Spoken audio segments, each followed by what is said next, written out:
Hi everyone, welcome back to my channel.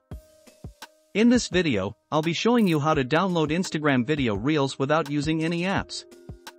Instead, we'll be using a website called igram.io. It's a simple and easy process, and I'll walk you through it step by step. Step 1, find the video you want to download. The first step is to find the video you want to download. Go to Instagram and navigate to the video. Click on the three-dot icons and select Copy Link. Step 2, visit igram.io.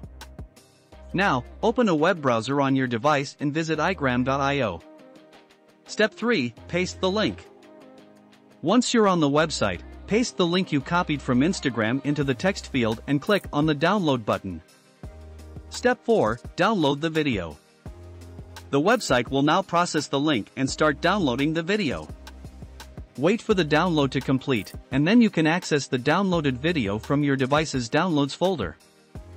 That's it. You now know how to download Instagram videos without using any apps, just by using a website. Don't miss out on any of my future tutorials. Subscribe to my channel now and hit the bell icon to stay updated. Thank you.